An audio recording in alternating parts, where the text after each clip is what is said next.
What is good, Tesla family? It's Ray J back with another video, and in this one I'm going to be talking about the one and only Tesla stock and what you should be looking out for the future. I'm also going to break down what's going on with the overall market, how this may affect Tesla, what news just came out involving Elon Musk and Tesla, what's going on with all the data that's coming out from the Fed to the CPI reports and all these different things, and how all of this could affect Tesla and SPY in the QQQ and Nvda moving forward. And before I break anything down about all this information, before I talk about what the shorts are doing to Tesla right now, I do have to mention a couple of things before starting. Firstly, I am not a financial planner. Take none of this as financial advice whatsoever. And also, if you guys can, please smash the like button if you want to see more videos like this. It not only benefits me, it benefits the entire Tesla community as a whole. And the last thing is, if you guys can, please check out the Moomoo link down below and in the description. If you sign up for Moomoo, the link down below, deposit $100 into the account, you are guaranteed 5 free stocks plus a $100 cash reward. Now, friends, very soon in just a couple of weeks, so check it out before they run out. With that out of the way, let's get on with the video. All right, so anyways, Tesla was up 4.06% for the day on Friday, holding up very nicely. Now, even though the technicals are still technically favoring the bears just a tiny bit more for Tesla, there's no guarantee it's going to open that way, as it depends on the news, of course. But you have to watch for levels of confirmation before confirming if Tesla will continue to drop to where this 50 is, or if it's going to try to bounce off this. But for now, regardless of what happens, in my opinion, even if Tesla does see more downside hypothetically, right, it's still completely fine. It's completely fine. I'm just talking about a tiny little bit of this downside that's possible, but then overall, it's going to depend more on the data, and the data can always help Tesla get a big bounce and start pushing even higher later on.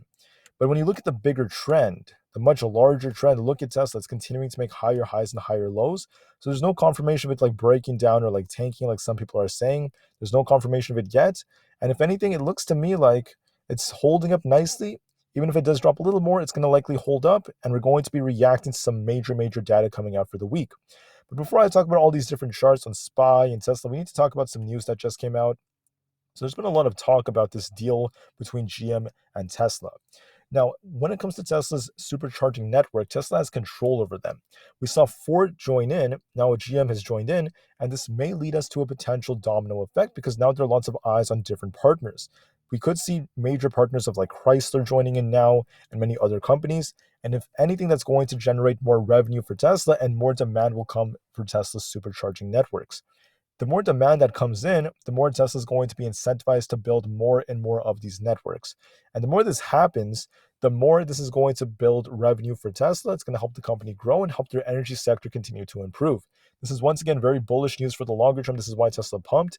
But it's not just about Ford and GM joining forces to join with Tesla. It's also about how other companies are going to see this. Other companies may also be incentivized to join Tesla as well, which will help the company moving forward. So once again, very, very good news. Now, Elon Musk put this on his Twitter page. He talked about the filter media area of the Tesla S's and X's compared to other automotive filters. And he gave credit to Larry Page for alerting him about the importance of air filtration. So this is once again something amazing about Tesla. All these little things are important, but I don't even consider this a little thing, because you can look at the HEPA filter, which is 99.97% effective against particles of any size. This was tested and proven through many experiments, which were conducted by many engineers not too long ago. This was very important during the pandemic period, and it's also important for people when they end up, traveling through like forest fires, for example, and wildfires, and if there's too much pollution, for example. This is very important. This is very helpful for the livelihoods of everyday people. I consider this great, something awesome about Tesla. It's great news for them. It just shows how effective all these little details are in the car, and I really hope to see them continue to grow moving forward.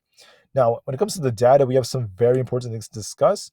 Right here, the market is expecting the Fed to pause. There's a 70% chance of the Fed pausing, almost a 30% chance of them not pausing and giving us another 25 basis point rate hike. This decision is going to be heavily dictated by the CPI report, and that's why this week is going to be massive for Tesla. Now, Monday, we have some significant data, but most of the data is going to start from between Tuesday and Friday. Just to remind you guys before I talk about Monday, for Tuesday, we have CPI coming out before the market opens. 1 hour before the market opens, CPI is coming out. And then I just want to remind you guys that tomorrow, when the market closes, that's the last close before CPI. CPI is going to come out before the market opens on Tuesday. So I personally, I'm just going to secure profits and wait because CPI could be risky and it's going to affect the markets. After CPI comes out before the market opens on Tuesday, we have Wednesday. On Wednesday, before the market opens, we have PPI coming out 1 hour before the market opens. And all of these inflationary pieces of data are going to affect the Fed's policies. Why is this so important? Because the same Wednesday, we have the rate hike decision and the FOMC meeting. Just as a reminder, it's going to be at 2 o'clock p.m. Eastern time. This is the rate hike decision. What does that mean? This is when the news comes out that the Fed will raise it or even pause by a certain extent. We don't know what it's going to be yet, and it's going to affect the markets big time. This is just a decision when the headlines will talk about it. The actual meeting comes later. It's been like this. I'm not sure many of you remember that, but at 2:30 p.m., we have the FOMC press conference. That's when Jerome Powell is going to be speaking, and the market's going to move like crazy. So be ready for all of this data, all of this information.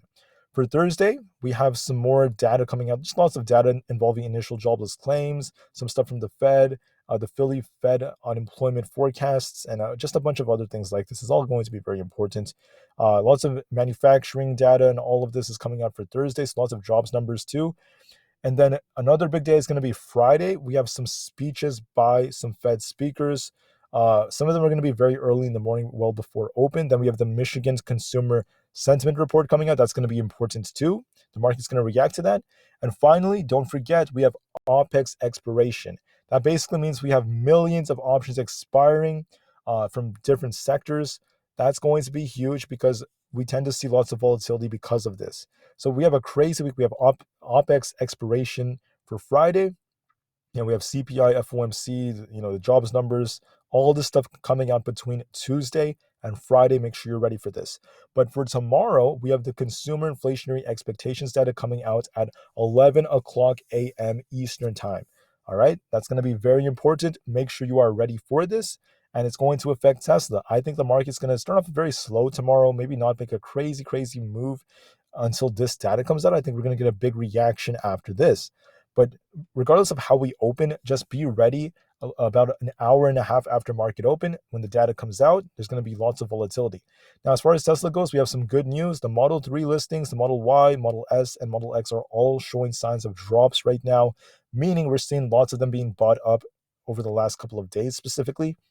And this is good news for Tesla. We're seeing more demand for the cars as we've entered the summertime, and it's continuing on a good track. If it continues like this will be very, very good news for Tesla, and I really hope that continues. So far, so good. Let's hope it continues, and overall, good news. Now, for volume, we're starting to see good volume on Tesla, lots of buying pressure after the bullish news, and Tesla's still looking very strong because of this. Tesla did not necessarily crash or anything, close in the mid 245s or 244s, sorry. Very, very close. Pretty nice price action. Short volume is pretty decent. Hasn't really gone up too hard. It's pretty flat relative to price. But what did go up is Tesla's short interest. Now, price-price ratio is high, which means Tesla's outperforming the market. It still is strong. There's no confirmation of it slowing down much. Some new data came out. Wedbush is saying that Tesla's going to outperform the market. They're saying Tesla's very bullish, looking very strong. That's some more good news. And when right here, if you look at the volume notes right here, the intraday volume notes, there's a lot of support at this like 242 zone. I'm going to talk about that a little bit later. Tesla tends to be green on Mondays 52.8% of the time historically. June tends to be a very strong month. 78% of the time Tesla's green in June.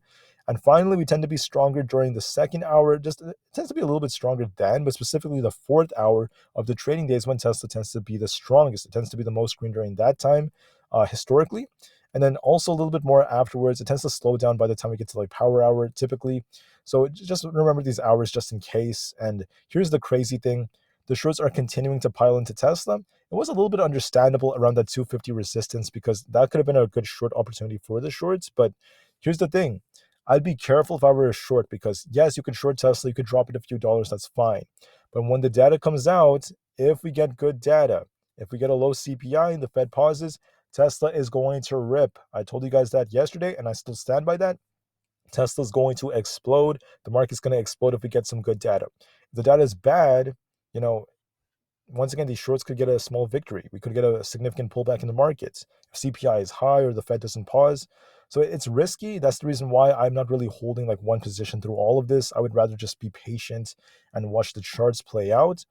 And I'm going to also pay specifically more attention to CPI, because CPI is going to be very telling this time around.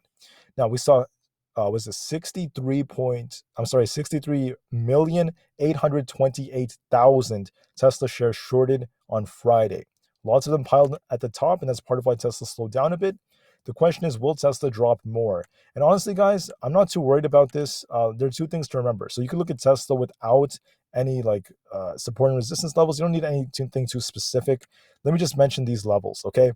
If Tesla breaks the low of the day at the very low 240s, then it breaks below the 240 support, it is most likely to come all the way down to fill this gap in the mid 230s.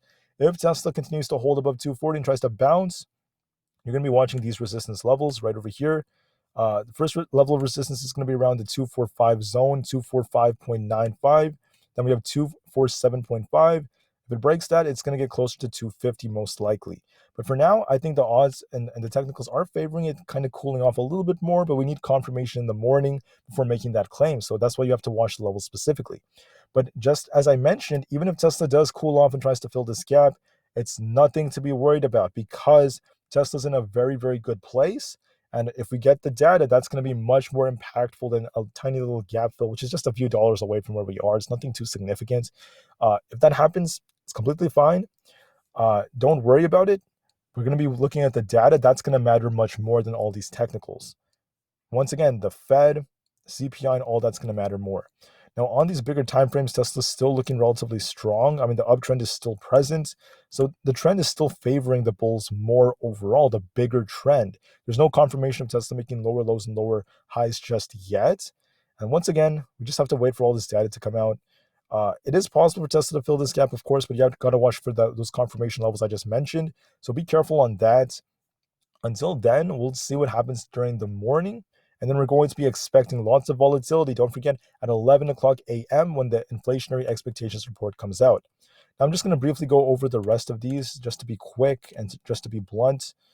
As far as SPY goes, I mean, if we're bullish on this thing, I got an indecision candle for Friday. If we're bullish, we're going to be watching a test of 430. If it breaks that, the 431 zone that I mentioned previously is going to be tested. Very close to where 432 is. If it breaks that, 433 has some resistance, then 435.61. Now, for bearish on SPY, I mean, honestly, guys, it doesn't matter that much. Like, even if it comes down to 429, we have some support there. What I'm going to do is watch the hourly, maybe even the 30-minute, one of those will work, and then look at your EMAs from there, because that's where we have the support zones. If 429 breaks, watch 428.67. If that breaks, we have the 428 flat zone, followed by 427.5, then 426. Now, the most important zone to be looking at on SPY is this one right here. Basically, it was stuck going back and forth and back and forth. So as long as we're below 430, we're still technically in this zone. 430 tends to have some heavy resistance, specifically 430 to 430.25 especially. So watch that level carefully. But if it breaks down, we have this chop zone back and forth and back and forth. In order for this thing to turn bearish, you have to break below 426. We're nowhere near that right now, but that's the confirmation of a bigger move to the downside. So far, it's been getting bought up like crazy the moment we touch the 426. So once again, it's very important to look at these levels, to pay attention to them. And for now, I'm anticipating lots of like sideways price action until the report comes out, the inflationary expectations report at 11 o'clock, a.m., and then the market's going to make a big reaction. For NEO, it's just trading kind of sideways, not really doing too much. It's pretty flat. It did get him a nice move. If it's bullish, you're going to be watching a break above 8. If it's bearish, you're going to be watching 7.5. For now, it's in the middle.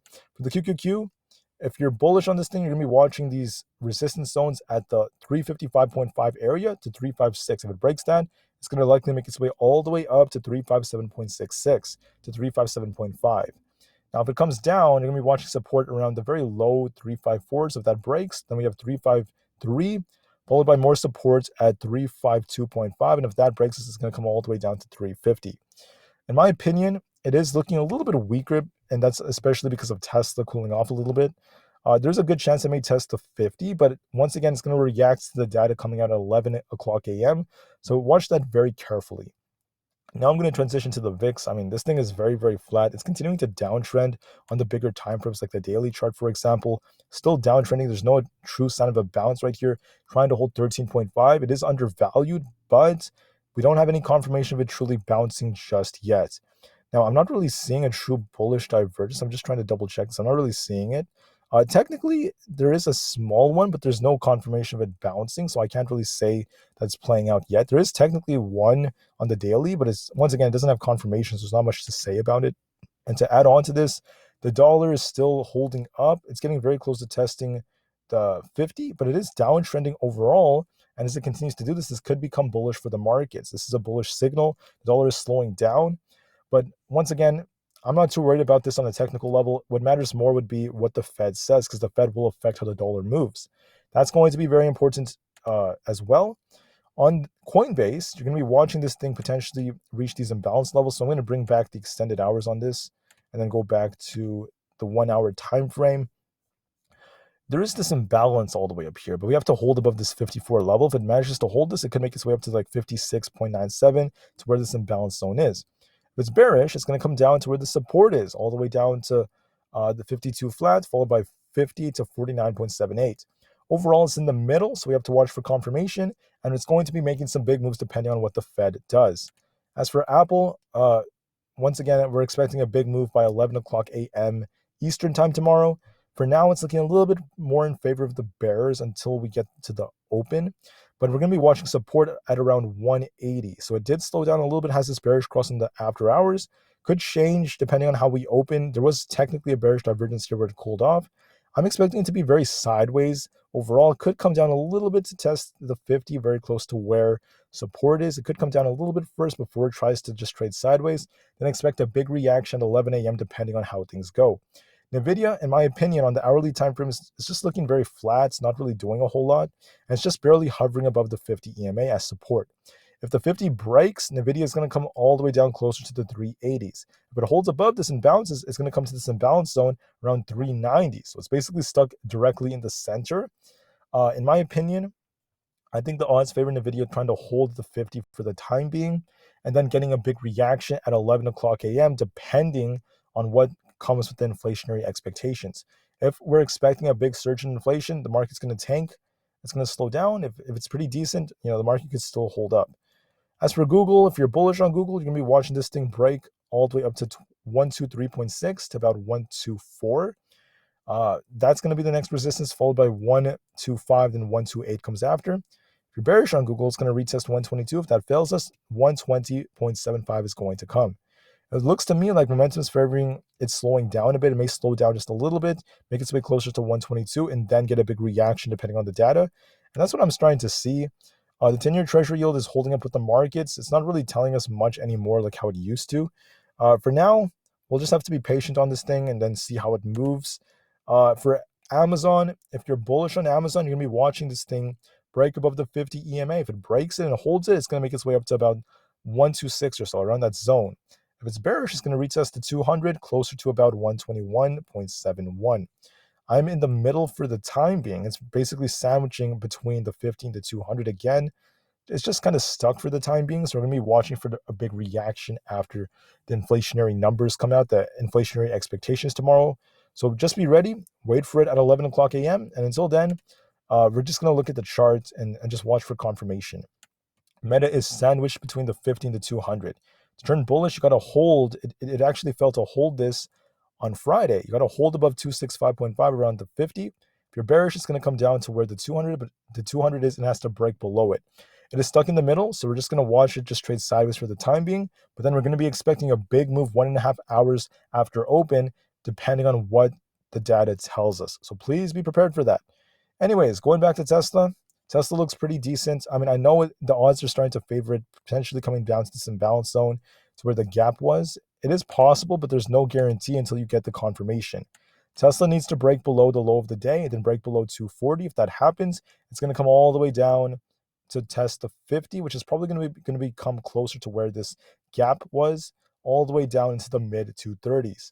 Now, that's completely fine because Tesla could try to hold above where this 50 is or very close to it, and then if anything, it's just going to react to data, and I can't really predict that right now. I don't know what the inflationary expectations are going to be. I don't know what CPI is going to be. I don't know what the Fed is going to do truly with 100% certainty. The odds do favor the Fed pausing, given their policy from the past, some things from Powell, and also given the fact that the latest CPI numbers have been pretty decent. So we'll just have to be patient and see what the data tells us. It's going to be very hard to predict what happens later on, and that's the reason why it's very important to secure profits and just to manage risks. The shorts have piled into Tesla at the very top. We saw millions of Tesla shorts piling in, and they're likely going to try to push Tesla down a little bit more. The odds do favor that, but once again, you got to watch for that confirmation and do what you have to do. If Tesla manages to hold above this, the low we made previously, so around the 241.5, if it holds that, it has a good chance of trying to trade sideways, rebound a little bit. Then you're going to be watching these resistances if it does get a break to the upside. But until then, guys, that's what I have for this video. I want to keep this a little bit short. You're going to be watching support and resistance levels carefully. I will give you guys a pre-market update tomorrow morning. I want the best for everyone. So do what you have to do. Remain calm, cool, and collected. And don't forget I have some merch for you guys. If you want to buy a tank top, a hoodie, or a cap that says "to the moon" or something like that, it's really your choice. I would really appreciate it if you guys did. But if not, completely fine with me. All content on this channel is free. Thank you for listening. Have an absolutely spectacular rest of the day. And I'll see you guys tomorrow morning. Tesla to the moon, because the long term is still incredibly bright. And peace out.